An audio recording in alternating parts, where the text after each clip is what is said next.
Hey everybody, it's Jason Blaha here, and today I want to chat with you guys a little bit about why oftentimes people do not feel the bench press in their chest.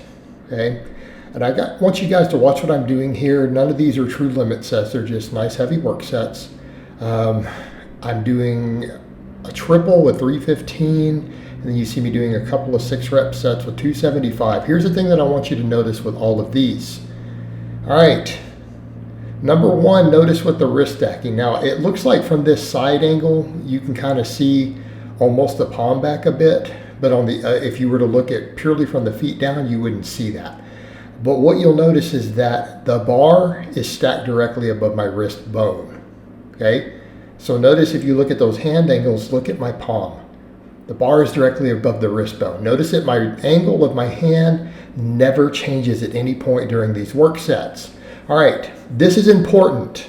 The reason wrist stacking is not only part of our power production, it also helps change the stress on the shoulder. So when you have people who complain about the bench press hurting their shoulder, in some cases hurting their elbow, but generally when you see joint pain on the bench press, one of the really big things is that lack of wrist stacking, because what happens if that bar gets further back into your palm, okay, it is not pushing straight down the forearm. That creates some unusual torque so that when we get to the bottom of the bench, there's some rotation of the shoulder happening. This tends to inflame the shoulder capsule.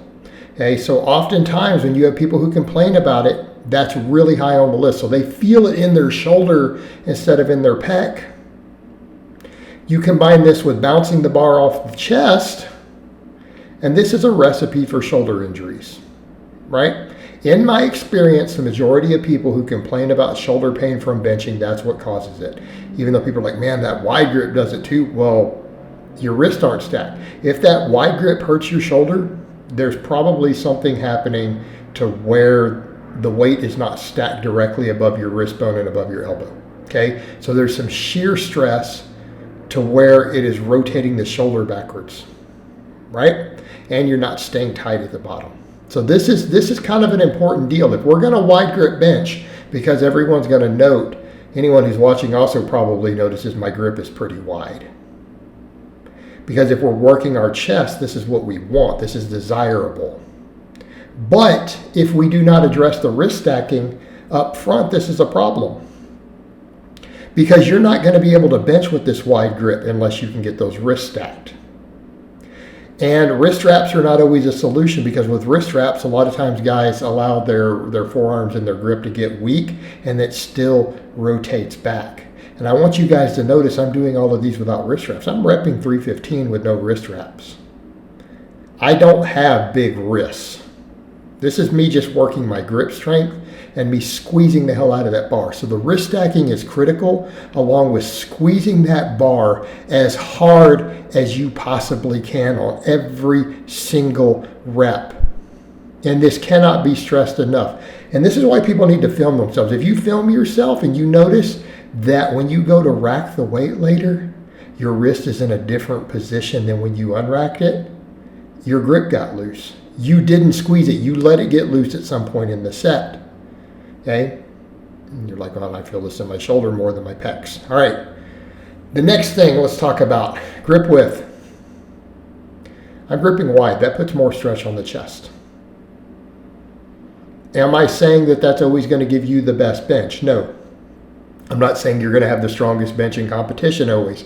However, I will note, take Julius Maddox out of the equation, because he is such an anomaly.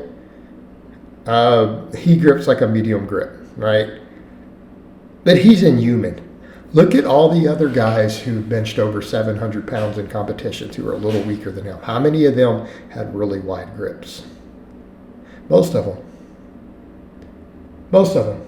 The majority. When you start looking at guys who bench anything over 600 raw, especially 700 raw, you're going to find the majority of them bench really wide. Just throwing that out there. But there are exceptions. There are guys who bench 600 with a closed grip.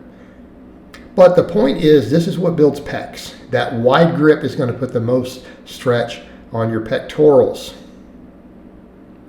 Notice I'm benching fairly flat back. Now, flat back doesn't mean that you try to make an artificial flat back to where you roll your pelvis forward and you do, a Larson press pretty much. My heels are still flat on the floor, but notice I'm not using any artificial arch.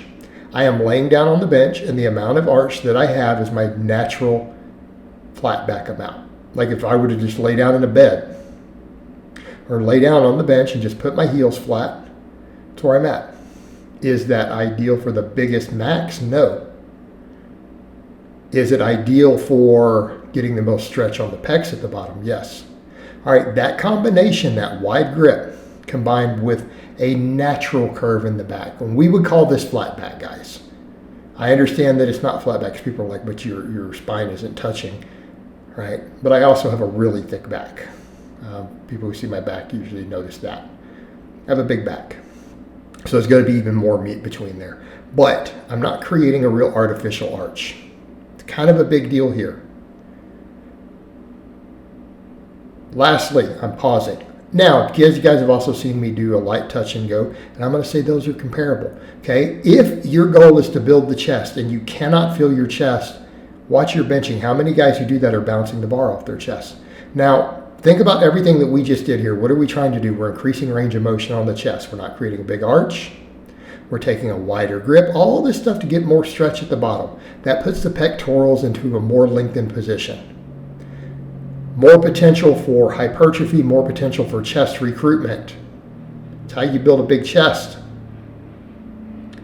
So if we start bouncing the weight off of our chest, we're using momentum to get away from using that tension right there. We are reducing the tension on the pecs when we do that.